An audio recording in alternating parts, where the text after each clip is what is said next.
तो बेटा last class में अपन जब पढ़ रहे थे तो अपन वर्क के क्वेश्चन कर रहे थे बेटा। आज भी अपन वर्क के क्वेश्चन ही करेंगे ना, ताकि अपने को वर्क एकदम समझ में आ जाए। तो फिर से नेक्स्ट क्वेश्चन है बेटा, सब लोग करेंगे। एक बार इसके आंसर छुपा देता हूँ।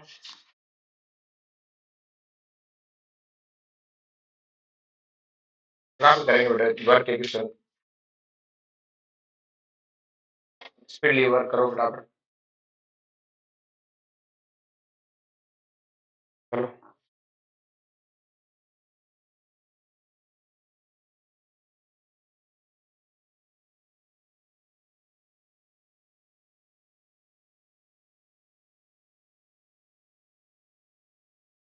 is 8 liter. Initial volume 8 liter at constant temperature.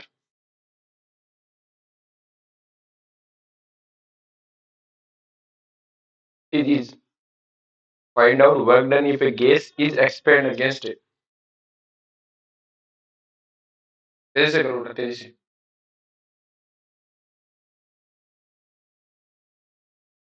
हमें पता है बेटा, फाइंड आउट गैस का पूछा एक्सपेंड अगेंस्ट कांस्टेंट मतलब इरिवर्सिबल है। तो W इक्वल टू क्या होगा बेटा, minus P external V2 minus V1। अब हमें क्वेश्चन में क्या दिया हुआ है बेटा, हमें pressure from 10 atm to 2 atm। तो हमें क्या दे रखा है बेटा, इनिशियल प्रेशर दे रखा है बेटा, कितना दे रखा है 10 atm। फाइनल प्रेशर कितना दे रखा है 2 atm। इनिशियल वॉल्यूम भी दे रखी है 8 लीटर। और हमें पता है जो फाइनल प्रेशर होता है वही क्या होता है बेटा, पी एक्सटर्नल। तो इतना तो हमें दिया हुआ, इतना तो हमें। तो अब हमें पता है पी एक्सटर्नल, हमें पता है ये रहा। अब V2 V1 नहीं पता, तो बच्चे के मन में आती है कि सर V2 V1 जैसे आप करते हो W equal to minus P external, V2 जगह लिख दो nRT upon T2 minus nRT upon T1। और समस्या है ना, तो हमें T पता ना हमें N पता, तो ये फॉर्मूला तो नहीं लगा पाएंगे। लेकिन हमें पता है कि आइसोथर्मल है, तो आइसोथर्मल में P1 V1 equal to P2 V2 तो कर ही सकते हैं। क्या आपको P1 दिया हुआ है कितना है 10, V1 कितना है 8, P2 कितना है 2। तो क्या V2 निकाल सकते हो, V2 कितना आ जाएगा 40 लीटर। और एक बार V2 आ गया तो सीधा ही करो ना, माइनस पी एक्सटर्नल कितना दिया है 2, V2 कितना है 40, V1 कितना है 8, माइनस 2, ये कितना आ जाएगा बेटा 40 में से 8 गए 32। तो कितना जाएगा माइनस 64 लीटर एटीएम। और लीटर एटीएम उसी क्या रख देंगे वैल्यू। क्या है कोई दिक्कत इसमें पक्का। चलो जी नेक्स्ट क्वेश्चन करो बेटा,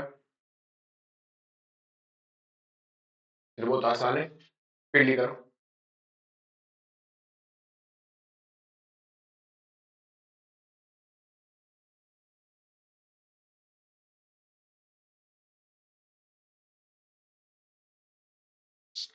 कौन सी प्रोसेस है, a 3 mole gas expand reversibly from 3 decimeter cube to 4 decimeter cube to 16 decimeter at 300 Kelvin। तो रिवर्सिबल का तो एक ही फॉर्मूला है, वो क्या है बेटा, W equal to minus 2.303 nRT log V2 upon V1। क्या आपको N पता है, ये रहा। क्या आपको T पता है बेटा, कितना है 300, log V2 पता है बेटा, V1 पता है, और इसकी यूनिट से यूनिट कट जाएगी। तो अब आपकी आर की मर्जी, आप जो लो, आप सीधा 25/3 लो ना, ताकि कन्वर्ट करना है ना पड़े, सीधा जूल में सीधा क्या है। और अगर आंसर ऑप्शन में कैलोरी में तो क्या लो, कैलोरी वाली। ये बात समझ में आई बेटा। अब अगर अपन आगे देखें तो आपने एक चीज देखी इतने क्वेश्चन में, जितने भी एक्सपेंशन वर्क थे ये नेगेटिव है। क्या है बेटा, नेगेटिव। तो एक्सपेंशन वर्क कैसे है, नेगेटिव न्यूमेरिकल वैल्यू। वर्क को नेगेटिव थोड़ी, पर न्यूमेरिकल वैल्यू क्या है नेगेटिव। और कंप्रेशन की न्यूमेरिकल वैल्यू कैसी है बेटा, पॉजिटिव। तो हमेशा ध्यान रखना है कि एक्सपेंशन की वैल्यू नेगेटिव होनी चाहिए न्यूमेरिकल वैल्यू, और कंप्रेशन की वैल्यू क्या होनी चाहिए पॉजिटिव। अब आपको पता है बेटा एक्सपेंशन कब होता है, कोई सिस्टम एक्सपेंशन कब करता है। अगर मैं गैस को यहाँ रिलीज करूं तो गैस एक्सपेंड खुद से करेगी, गैस एक्सपेंड है खुद से करेगी। आ रही बात में। तो जब गैस एक्सपेंड करेगी तो गैस को काम करना पड़ेगा, किसको काम करना पड़ेगा, काम को। तो इसका मतलब जो एक्सपेंशन वर्क होते हैं वो क्या होते हैं, work done by the system. तो आपको किसी ने कहा कि एक्सपेंशन वर्क है, इसका मतलब काम कौन कर रहा है, सिस्टम कर रहा है। क्यों, क्योंकि एक्सपेंशन तो अपने आप होगा। अब मैंने कहा गैस को मैंने कंप्रेस हो रही है, तो क्या गैस अपने आप कंप्रेस होती है कि बाहर से दबानी पड़ती है। इसका मतलब बाहर से दबानी पड़ती है, मतलब work done by the system क्या होता है बेटा, कंप्रेशन वर्क क्या होते हैं, तो work done on the system क्या लिखोगे बेटा, compression. Work done by the system क्या लिखोगे, एक्सपेंशन। मैंने पहले गलत बोल दिया था, work done on the system. तो आपसे कोई पूछे कंप्रेशन वर्क है, कौन सा वर्क है, कंप्रेशन। कंप्रेशन मतलब पिस्टन को कंप्रेस करना है, तो कंप्रेस करें तो गैस कंप्रेस हो रही है, तो गैस को कंप्रेस आप कर रहे हो, मतलब सिस्टम खुद नहीं कर रहा, बाहर से हो रहा है, कौन है बेटा, तो हम क्या लिखेंगे, work done on the system. और इसको हम क्या लिखेंगे, work done by the system. ये बात समझ में आई बेटा। अब हमसे बार बार पूछेगा वो, इस बात को दिमाग में ध्यान रखना कि हमें कहा कि वर्क एक गैस है जो एक्सपेंड हो रही है, तो मतलब काम कौन कर रही है, gas. Work done by the system कौन कर रहा है, gas. Work done by the system कैसा होता है, negative. Work done on the system कैसा होता है, पॉजिटिव। याद ये से रखें, work done by the system मतलब सिस्टम काम कर रहा है, कोई तुमसे काम कर रहा है, तुम क्या करोगे, काम को बुराई करोगे, उस काम की क्या करोगे, बुराई। सिंपल सी कहानी है। तुमसे मम्मी के बेटा साफ सफाई रखा करो, पोछा वोछा लगाया करो, तुम क्या कहोगे कि नहीं नहीं मम्मी, रोज परोज पत्थर घिसने में क्या रखा है, तुम बुराई करोगे। तुम क्या करोगे कि पत्थरों को घिसने में कुछ भी नहीं रखा। लेकिन वही काम मम्मी करे तो कि मम्मी घर तो तू बड़ा साफ रखती है, घर तो तू बड़ा साफ रखती है, वो काम कर रही है तो अच्छी बात है, करो करो सब करो, लेकिन तुमसे करवाए तो ना, ये बर्दाश्त ही नहीं है। तो देखो, work done by the system, अच्छा सिस्टम से काम करवा रहे हो, बुराई है। सिस्टम पे काम हो रहा है, अच्छाई है। तो दूसरा करे तो बहुत बढ़िया बात है। ये बात समझ में आई बेटा। अब बेटा क्या होता है कि हमसे कंफ्यूजन हो जाता है, इस लाइन को ध्यान रखना। फॉर्मूले में जो आंसर दिया है वो एकदम सही है, फॉर्मूले से हमेशा आंसर एकदम सही आएगा, क्योंकि हमने जबरदस्ती पहले नेगेटिव रख दिया था। फॉर्मूले से अगर कोई नेगेटिव आ रहा है तो नेगेटिव रहेगा, पॉजिटिव आ रहा है तो। लेकिन अगर आप कोई न्यूमेरिकल वैल्यू देखकर देखा हो, आप कोई भी क्या देखो, न्यूमेरिकल वैल्यू देखो, तो एक्सपेंशन वाली नेगेटिव होनी चाहिए और कंप्रेशन वाली पॉजिटिव। ये हमारी रिस्पॉन्सिबिलिटी है, ये याद रह जाएगी बेटा। ये हमारी क्या रिस्पॉन्सिबिलिटी है कि अगर हमने कोई भी वर्क देखा और वर्क नेगेटिव है, वर्क देखा और कहा एक्सपेंशन वर्क है, तो आपकी जिम्मेदारी वहां नेगेटिव लगाओ, और कंप्रेशन वर्क देखो तो पॉजिटिव। सर जैसे जैसे हमसे क्वेश्चन में कहा गया,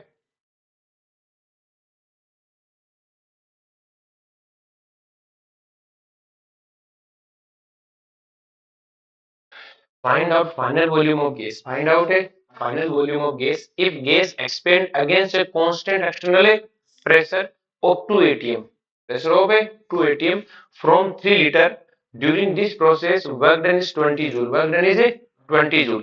तो हमें पहली बात तो फाइनल वर्क निकालनी है। If gas expand against a constant मतलब इरिवर्सिबल है, और अगेंस्ट कांस्टेंट एक्सेल प्रेशर मतलब कितना दिया है बेटा आपको, पी एक्सटर्नल कितना दिया हुआ है, 2 atm, कितना दिया हुआ है, 2 atm। वॉल्यूम कितने दिए बेटा आपको, 3 लीटर। ये क्या थी बेटा, इनिशियल।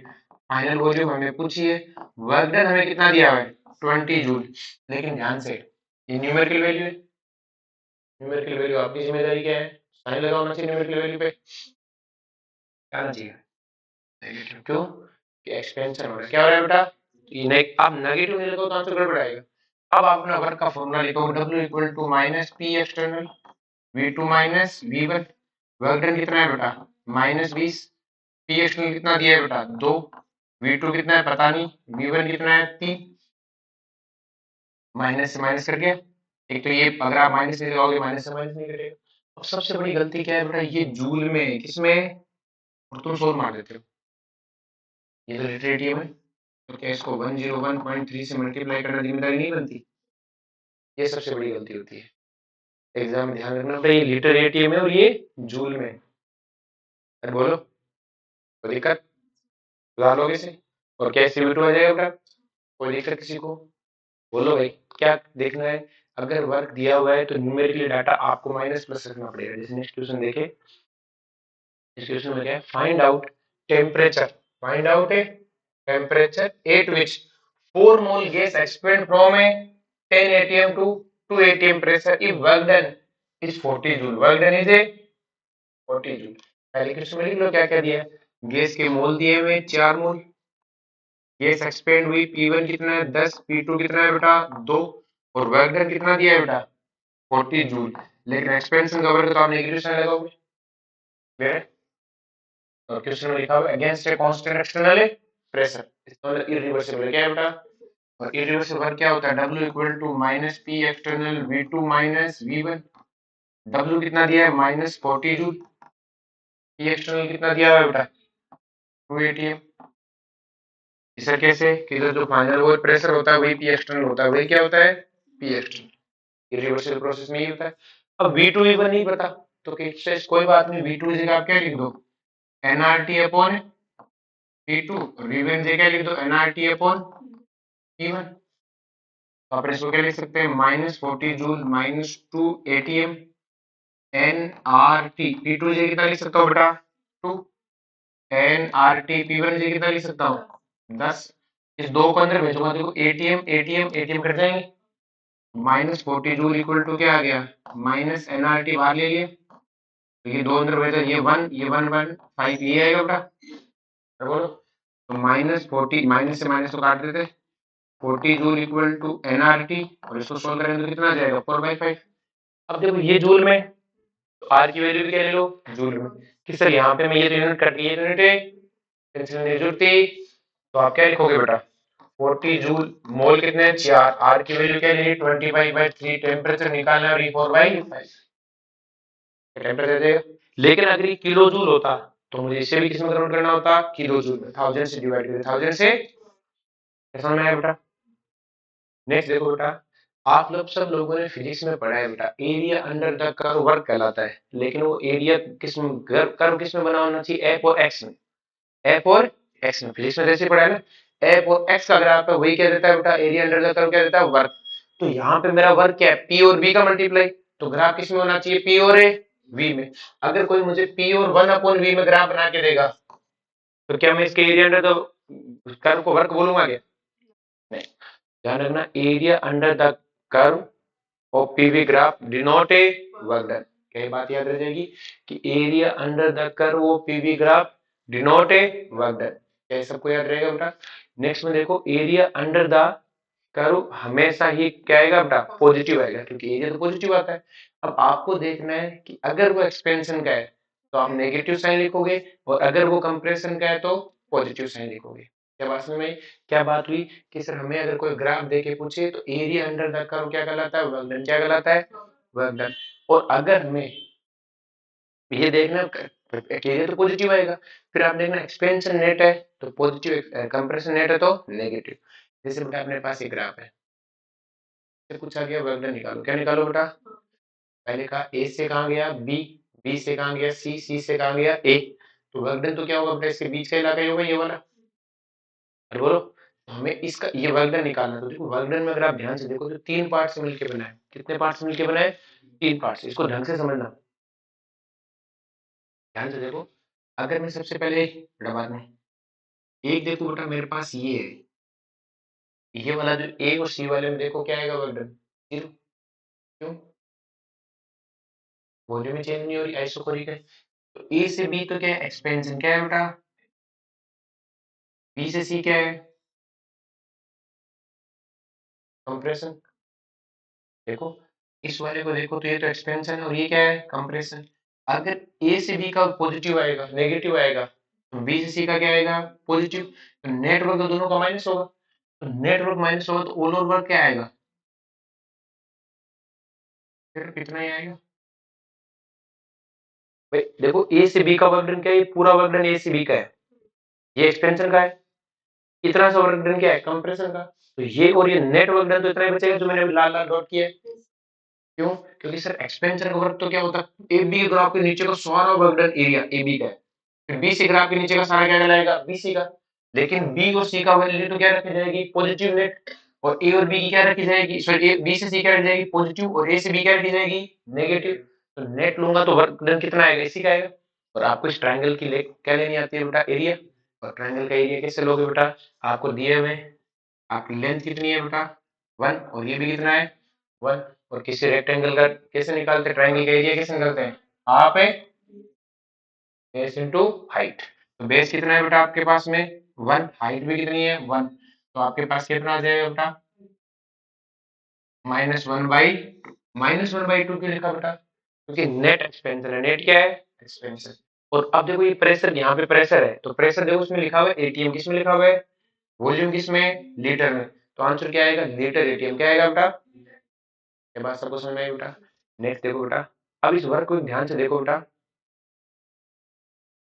ये वर्णन है कैसा, क्लॉकवाइज जा रहे हैं कि एंटी क्लॉकवाइज जा रहे हैं, क्लॉकवाइज। अभी याद रखो कि क्लॉकवाइज था, क्या था बेटा, तो आपने क्लॉकवाइज देखा और क्या दिखा बेटा आपको?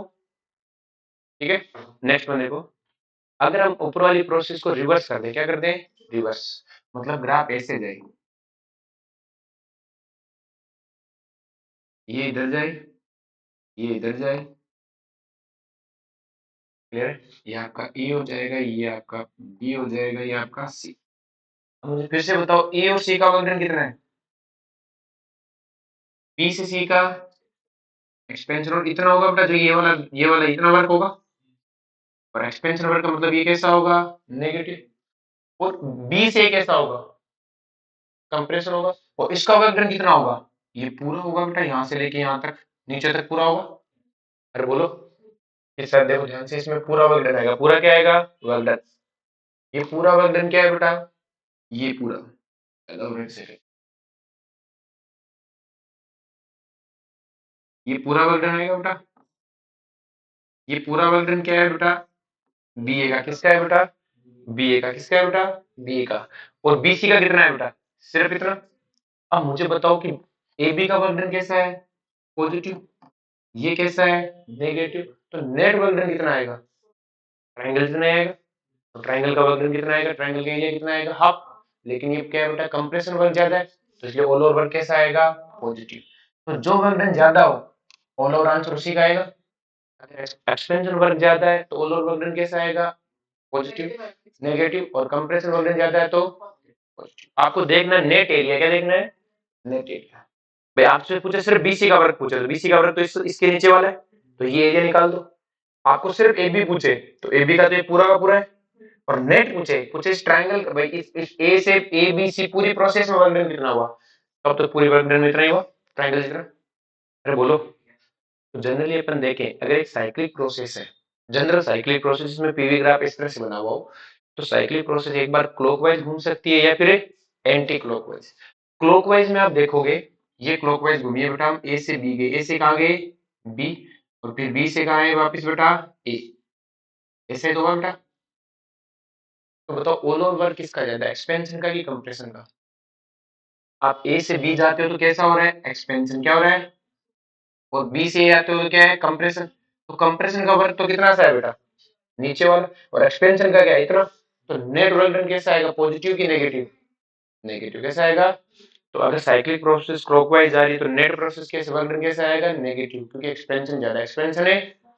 और अगर एंटी क्लॉकवाइज घूमूं, तो एंटी क्लॉकवाइज में आप देखो बेटा, एक्सपेंशन ज्यादा है कि कंप्रेशन ज्यादा है? एक्सपेंशन तो इतना ही है, एक्सपेंशन का वर्क तो ये नीचे वाला ही तो है, ये वाला। फिर बोलो। और कंप्रेशन का वर्क ज्यादा है, तो नेट वर्क डन कैसा आएगा? पॉजिटिव। क्या बात, कोई दिक्कत है बेटा? अब जैसे क्वेश्चन है, find out work done is greater than zero less than zero for the given process. Process ये, ठीक है? अब इस प्रोसेस को ध्यान से देखो बेटा, और जवाब दो बेटा। प्रेशर समझ में आ रही है कैसे लिखी हुई है? इधर प्रेशर, इधर वॉल्यूम लिखा हुआ है। अब बताओ क्या कहोगे? ये एरो भी मैं सही बना देता हूँ, बोलो।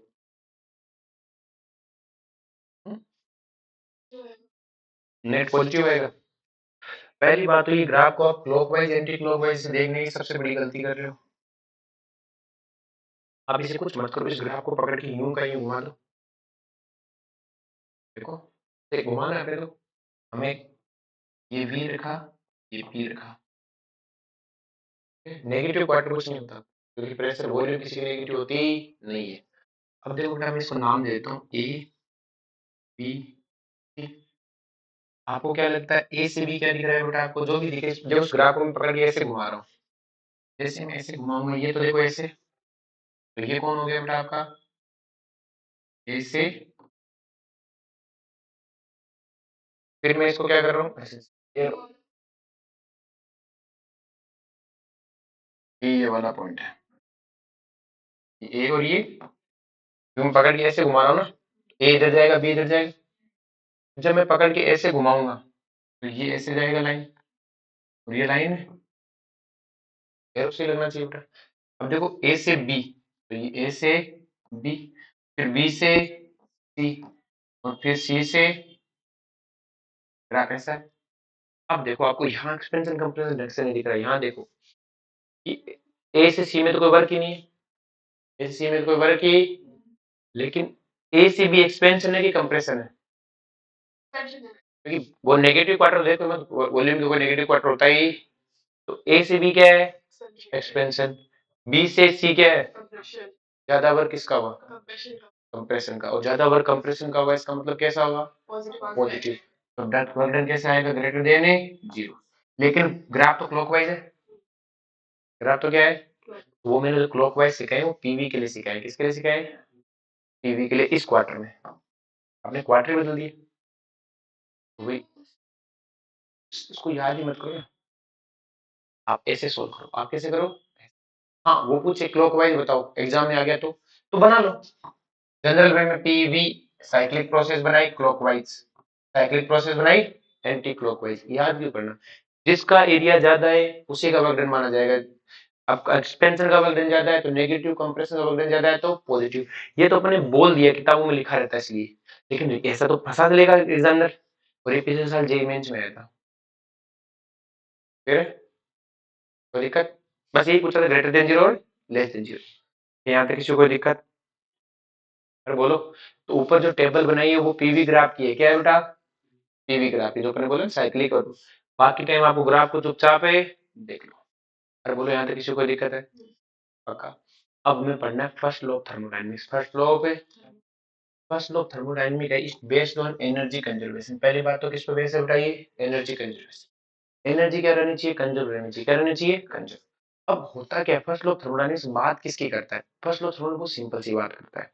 अब मुझे एक बात बताओ कि अगर ये कमरा है, जैसे सिंपल सी कहानी, तुम रोटी खाते हो, क्या खाते हो बेटा? रोटी खाने से तुम्हें क्या मिलती है? एनर्जी। क्या मिलती है? एनर्जी। तुम्हें एनर्जी मिली 100 जूल की। कितनी मिली? 100 जूल की तुम्हें हीट मिली। क्या मिली बेटा? हीट। तुमने उस हीट से 70 जूल का काम कर दिया। 70 जूल का क्या कर दिया? बची हुई हीट कहाँ जाएगी? तुम्हारी बॉडी में स्टोर हो जाएगी, तुम मोटे हो जाओगे। डेल्टा यू कितनी हो जाएगी तुम्हारी बॉडी की? Plus positive. 30 जूल आपकी बॉडी की क्या हो जाएगी? इंटरनल एनर्जी इंक्रीज हो जाएगी। क्या हो जाएगी? इंक्रीज। तुम 30 जूल जितने मोटे हो जाओगे। अरे बोलो, अगर मैं कहूँ नहीं, तुमने काम तो 100 जूल, हीट तो 100 जूल ली है, लेकिन तुमने काम कर दिया 200 जूल 200 जूल का, अब क्या होगा? तुमने रोटी तो 100 जूल की खाई, लेकिन काम तुमने 200 जूल का किया, तो बाकी बची 100 जूल एनर्जी कहाँ से आएगी? तुम्हारी बॉडी में जो फैट स्टोर है उसे क्या कर लिया जाएगा? यूज कर लिया जाएगा। तो तुम्हारी बॉडी इंटरनल एनर्जी वो कितनी कम हो जाएगी? -100 जूल। फिर बोलो, यही होता है। और इतना सा सिंपल सा कंसेप्ट है मोटा और पतला होने के लिए, बाकी सब तो फर्जी बात है। क्लियर है? जितने एनर्जी खा रहे हो उतने का काम, उससे ज्यादा का काम कर दो तो बॉडी के अंदर की फैट यूज हो जाएगी। लेकिन जितना खा रहे हो उससे कम काम करो तो बॉडी के अंदर फैट स्टोर है होती रहेगी इंटरनल एनर्जी के फॉर्म में। तो यही कहानी है। मैं कहूँ कि किसी सिस्टम की इंटरनल एनर्जी में जो चेंज होता है वो डेल्टा यू किसके बराबर है? क्यू प्लस ए डब्ल्यू के सम के बराबर। क्यू प्लस डब्ल्यू के भाषण में बेटा फिजिक्स में उल्टा बोलते हैं, Q equal to delta U minus W. अरे बोलो, तो अपन क्या बोलेंगे? Change in internal energy sum of heat and work. बोलो, कोई दिक्कत है?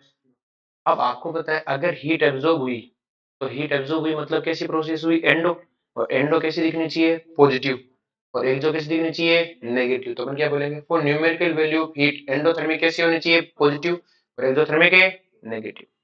अब देखो बहुत आसान सी, एक गैस एब्जॉर्ब 100 जूल। एक गैस क्या करती है? Absorb 100 joule heat. कितनी हीट एब्जॉर्ब करती है? 100 joule. Work done by the gas is 70 joule. Find out change in internal energy. तो आप मुझे बताओ कि गैस ने क्या किया बेटा? पहले तो एब्जॉर्ब किया, तो क्यू कितना आएगा बेटा? Plus 100 joule. कितना आएगा बेटा? प्लस है 100 जूल। गैस ने work done by the gas, gas का वर्क डन कितना है बेटा? सर गैस का वर्क डन है 70 जूल। तो गैस ने किया है काम, work done by the gas है तो कैसा आएगा? नेगेटिव। और गैस ने एब्जॉर्ब किया तो कैसा है? पॉजिटिव। अब खुद बताओ डेल्टा यू क्या होता है? Q plus A W. तो delta U equal to Q plus A W. Q कितना दिया है बेटा? प्लस 100। वर्क डन कितना दिया? -70। तो डेल्टा यू कितना आया? +30। तो डेल्टा यू में चेंज कैसा हुआ? पॉजिटिव। कैसा हुआ? पॉजिटिव। और डेल्टा यू में चेंज पॉजिटिव हुआ तो आपका U2 माइनस U1 यही होता है बेटा चेंज तो। अरे बोलो, ग्रेटर देन जीरो, इसका मतलब U2 क्या है बेटा? Greater than U1। तो एग्जाम में सकता है इंटरनल एनर्जी में इंक्रीज हुआ। हाँ सही बात है, इंटरनल एनर्जी में क्या हुआ? इंक्रीज। कई बार एग्जाम में नीच होता है वो ऐसे पूछ लेता है, आपको पता है U2 माइनस U1 कितना है बेटा? 30। U2 कितना आ जाएगा? U1 प्लस है 30। आपको U1 की वैल्यू देता है, किसकी वैल्यू देता है? अरे बोलो।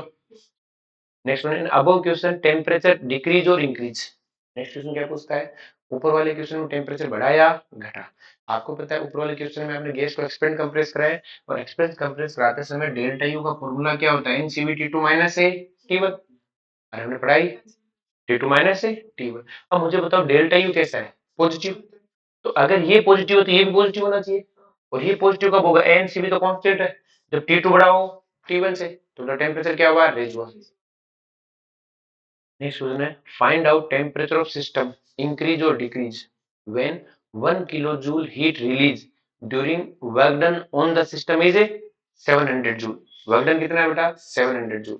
तो आपको सिंपल सी कहानी, बहुत सिंपल सा तरीका है। आपको क्या दिया हुआ है? हीट है, तो हीट क्या हुई है बेटा? रिलीज हुई है। व्हेन 1 किलो जूल हीट है रिलीज, तो क्यू कितना आएगा बेटा? -1000 जूल। क्या क्लियर है? फिर क्या लिखा है? Work done on the system, मतलब वर्क डन सिस्टम पे हुआ है और सिस्टम पे काम हुआ है, तो मतलब कैसा होगा? पॉजिटिव। अरे बोलो।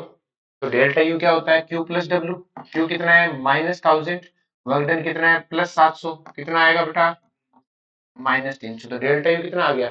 -300। और डेल्टा यू -300, डेल्टा यू क्या होता है? NCV T2 minus T1। बोलो। और NCV T2 माइनस T1 कितना है बेटा? नेगेटिव। कितना है बेटा? ये नेगेटिव, तो ये नेगेटिव कब होगा? जब T2 छोटा होगा T1 से। तो टेम्परेचर क्या हुआ है? डिक्रीज। क्या हुआ है? और इंटरनल एनर्जी में भी क्या हुआ है? डिक्रीज। क्या हुआ है? डिक्रीज। नेक्स्ट वन है, find out internal energy if 4000 joule heat absorb work done by the system is 200 calorie. तो आपको क्या दिया हुआ है? क्यू दिया हुआ है। क्यू कितना दिया है? +2000 जूल, क्योंकि एब्जॉर्ब हुई है। Work done by the system, मतलब वर्क कैसा है बेटा? -200 कैलोरी। और आपको पता है ये जूल में, ये कैलोरी में, तो इसको भी किस में कन्वर्ट करना पड़ेगा? जूल में। अरे बोलो। यूनिट सेम होनी चाहिए। कैलोरी दी कितना लिख दो? 4.2। तो कितना आ जाएगा? 0.4, और ये कितना हो जाएगा? 840 जूल। बोलो कोई दिक्कत है? अरे हाँ ना बोलो भाई। ये आपके पास क्या आ गया? Work done. क्या आ गया बेटा? Work done. तो डेल्टा यू इक्वल टू क्या होता है? क्यू। क्यू कितना है? 2000 माइनस 8 है 40। तो बोलो। तो कितना आ जाएगा बेटा? 1160 जूल। 1160। तो डेल्टा यू क्या हुई? इंक्रीज। क्या हुई बेटा? तो टेम्परेचर में क्या हुआ? इंक्रीज। क्या हुआ? Next, find out process endothermic और एक्सोथर्मिक। आपको प्रोसेस बतानी है, एंडोथर्मिक है कि exothermic. When decrease in internal energy, decrease in is 20 joule is a, and work done on the system is A 30 joule. तो आपके पास डेल्टा यू में decrease बोला, मतलब -30 जूल है डेल्टा यू। डेल्टा यू का ये तरीका होता है बेटा, प्लस तक, ऐसे कुछ नहीं होता एंडो एक्सो से। डेल्टा यू डिक्रीज या इंक्रीज, तो -20 जूल। और work done on the system कितना दिया है? +30 जूल। तो आपको पता है delta U equal to Q plus A W.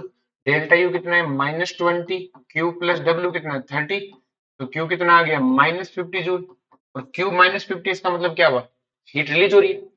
Heat क्या हो रही है? तो प्रोसेस कैसी है? एक्सोथर्मिक। आसान है। नेक्स्ट क्वेश्चन है, सिस्टम एक्सपेंड और कंप्रेस को बताना है। Absorb 200 joule heat and increase in delta U. ये डेल्टा यू बेटा is 40 joule. Increase in delta U कितना है? 40 जूल। तो आपको पता है बेटा सिस्टम एब्जॉर्ब कर रहा है, तो क्यू कितना आएगा बेटा? +200 जूल। डेल्टा यू इंक्रीज हुआ है तो +40 जूल। कुछ नहीं देना मुझे तो इंक्रीज बोलेंगे, तो आप क्या लिखोगे? 40 जूल इक्वल टू हीट कितना दिया है? 200 प्लस वर्क। तो वर्क कैसा आएगा बेटा? -160 जूल। और वर्क नेगेटिव आ रहा है, इसका मतलब क्या हुआ? वर्क बाय द सिस्टम, और बाय द सिस्टम कब होता है? एक्सपेंशन। क्या बात समझ में आई बेटा?